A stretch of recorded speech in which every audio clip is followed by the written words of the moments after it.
Ce n'est pas parce que nous sommes chrétiens que nous ne devons pas utiliser l'intelligence. En soi, ce qui vous arrive, voici ce qui vous arrive. Vos pères sont les Africains les plus courageux du monde. Ce sont les premiers Africains qui ont arraché d'eux-mêmes leur liberté. On ne leur a pas donné, ils ont arraché. Et l'homme dont vous parlez dans votre histoire, Toussaint Louverture, a tenu tête face à Napoléon Bonaparte, qui était un grand empereur. Il a même vaincu dans une bataille. Et c'était un mauvais signe pour le monde. Et ça allait se répercuter sur toute l'Afrique. L'homme noir allait dire qu'il peut. C'est pourquoi la communauté étrangère s'est liguée contre vous. C'est ça la vérité. Vous voyez que des démons. Ah, parce qu'on est chrétien, on ne peut pas parler comme ça, hein, que je dise démon, hein, alors que mon intelligence me dit que non, il y a un complot contre vous. Il y a un complot contre vous pour que vous ne soyez pas des modèles pour les Congolais, pour les Béninois, pour tous les autres Africains qui puissent dire nous pouvons s'y tenir tête et poursuivre notre destinée. C'est pourquoi on vous combat, on vous assiège pour vous appauvrir afin qu'on dise si tu te libères, tu seras comme eux. C'est ça la vérité. C'est ça la vérité. Vous êtes comme les Juifs qui avaient quitté l'Égypte. Et maintenant, Pharaon est en train de vous poursuivre pour vous ramener en Égypte. C'est ce qui vous arrive. On veut vous ramener économiquement et politiquement. Et maintenant, au lieu que vous puissiez vous unir, vous êtes en train de vous diviser. Et le peu que vous avez, vous êtes en train de le détruire.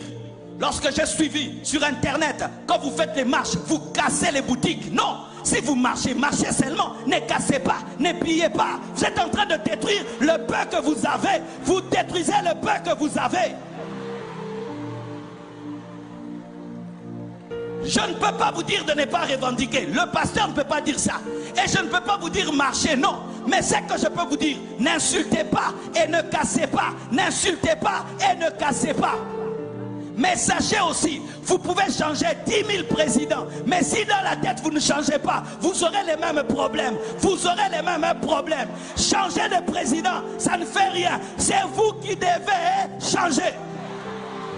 Vous avez déjà eu combien de présidents? Combien de coups d'État? Combien? Donnez-moi la main. Je ne suis ni pour les pouvoirs, ni pour l'opposition. Même dans mon pays, je parle comme ça. Je suis au milieu du village. Je parle au peuple et je parle aux dirigeants. Et je suis au milieu.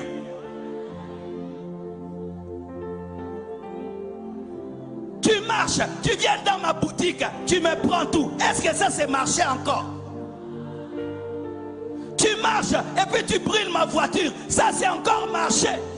Qu'est-ce que moi je t'ai fait? Qu'est-ce que ma voiture t'a fait? Qu'est-ce que ma boutique t'a fait?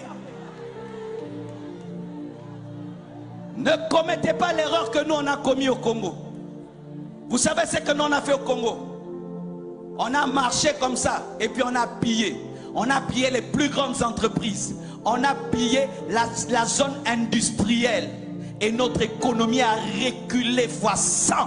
Et la zone industrielle aujourd'hui est devenue une zone résidentielle. Qui ont détruit nous-mêmes? Et quelle force? On pouvait voir un Congolais qui transporte lui-même un congélateur. Cette force-là que tu as pour piller, tu ne peux pas l'utiliser pour travailler. La force que tu as là pour transporter des congélateurs, tu ne peux pas l'utiliser pour travailler et développer ton pays.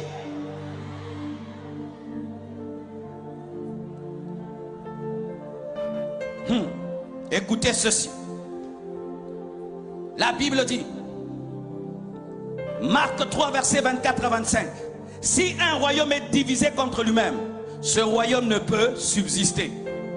Les métis de leur côté, les noirs de l'autre côté, les métis de l'autre côté, les noirs. Vous tous venez de l'Afrique, amen, hein? Venez de l'Afrique, vous êtes des Africains qu'on a posés sur cette île, amen, hein? Arrêtez de vous diviser, arrêtez de vous divisés, vous avez une même vision, une même destinée. Arrêtez de vous battre dans le bateau, vous risquez de renverser le bateau et vous tous vous allez mourir. Arrêtez, mettez la paix et mettez les intérêts collectifs en avant. Cessez de mettre les intérêts